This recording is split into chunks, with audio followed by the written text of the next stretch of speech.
Warning, the following is a tale about people that drank too much. If that's something that offends you, please feel free to go watch one of the other videos on my channel.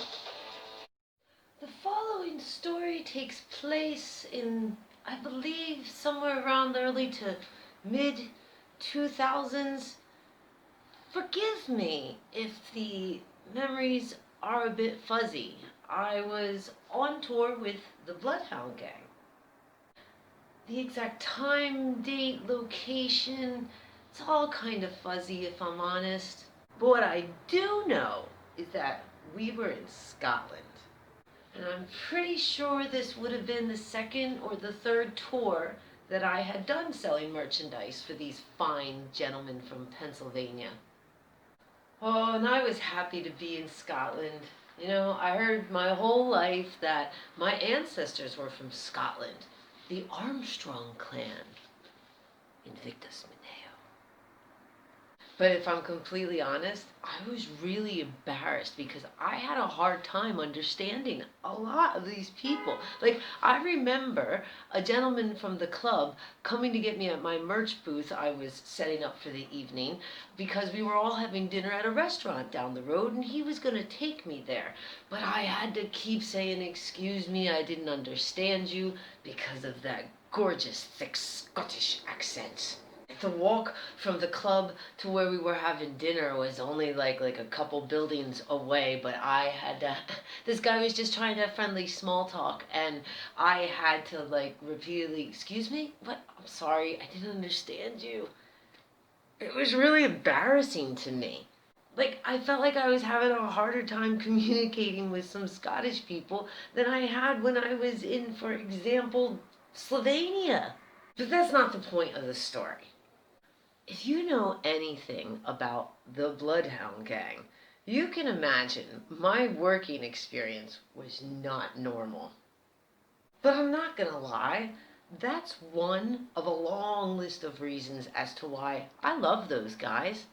I'm a big fan of weird. I always have been. And I'm sure you can imagine working at concerts is also not your average working atmosphere. It was a little ridiculous how often customers not just bought t-shirts from me, but also bought me a beer. But in the beginning, when I started working for the Bloodhound Gang, I had a little rule. You know, in the beginning at the concerts, I did not drink. Now, realize concerts are going on anywhere from 6, 7, 8 o'clock at night, doors open, and then they're over anywhere from midnight to like 3 in the morning. And I was Armstrong business first. But you see, that didn't last long. Like, have you ever been the only sober person in a room full of really drunk people?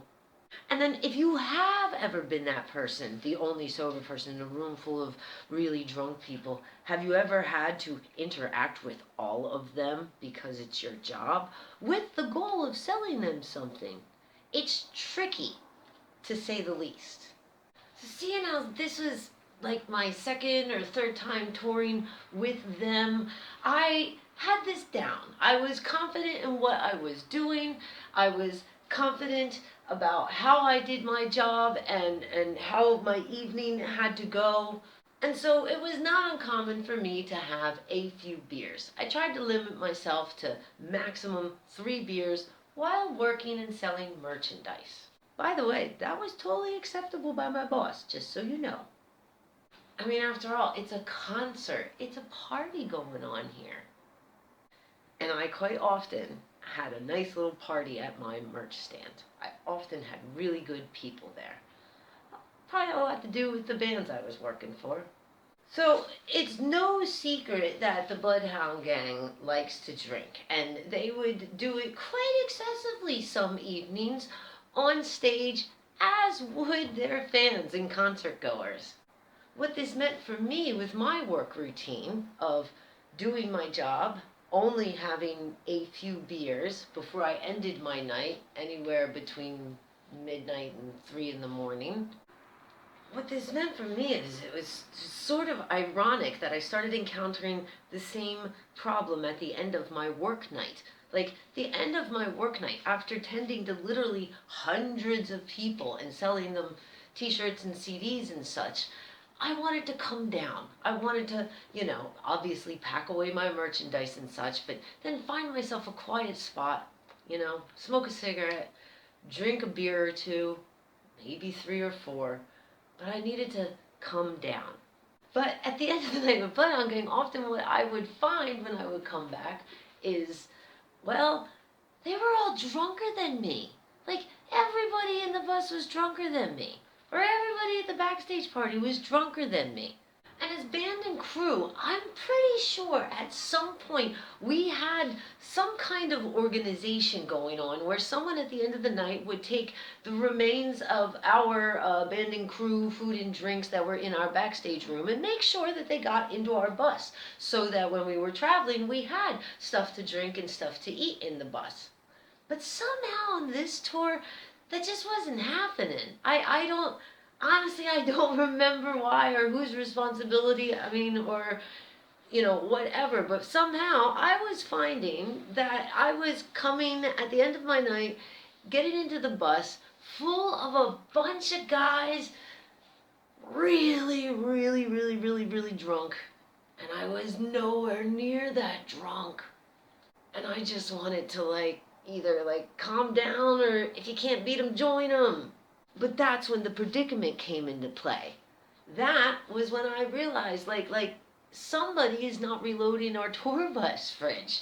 And I'm pretty sure, I was pretty good about it once in a while. I would grab stuff at the end of the night. I often did, mom-type things, and I would put stuff into the tour fridge. But consistently, I kept coming back, and there was no beer for me. Sitting in a little tour bus, and everybody's like, woo, party! And I'm just like, yeah, thirsty. For me, this was a predicament, and I needed to do something about it because nobody else was doing anything about it. And what I did, I'm not proud of. And nobody should steal. Stealing is bad.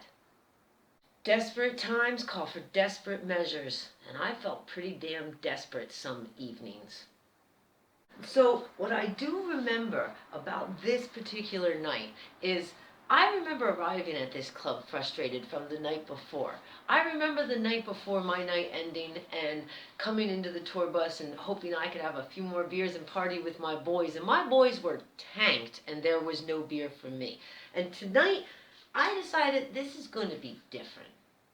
So at the end of the night, after I sold my last t-shirt, packed up all of my money and paperwork and such, heading towards that backstage room, and surprisingly there was no party going on. They weren't really hanging out there, and the room had pretty much been cleared out.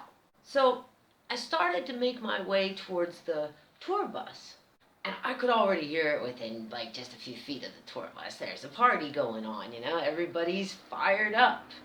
And I remember talking to the bus driver, and we still had a little bit of time. We were going to pull away in 20 minutes or something like that. So I took a quick peek inside, and sure enough, nobody had restocked our fridge again. Don't get me wrong, I love that job. But I spent that night, as I did every night, tolerating and listening to and doing my best to be friendly to customers that were really drunk, spilling their beer on my items, even spitting because they're drunk when they're talking to me. Again, I just wanted to have a beer and calm down. And so I headed back to where my merch booth was in the club. Because where my merch booth was in the club, I spotted a case of beer on the floor. I believe, if my memory is not so fuzzy in this area, I remember I was not far from the bar, so maybe they had some cases of beer there, but I remember seeing it.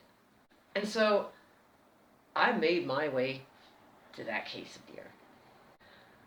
I'm not proud of my actions. And I just ever so sneakily picked up the beer and just started making my way backstage again. And I remember I'm walking, and I know I'm stealing, and I'm nervous, and I'm walking, and all of a sudden I feel a big Scottish hand on my shoulder. And this time, I understood him.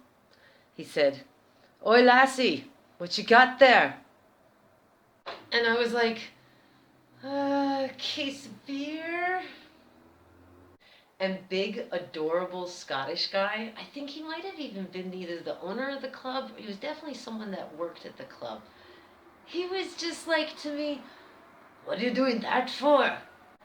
And I went into some ridiculous ramble, like, "Every night the boys are really, really drunk and there's never a beer for me, and I just want to have a beer at the end of my night and there's never anything for me to drink, so I was just going to take this beer and put it in the fridge."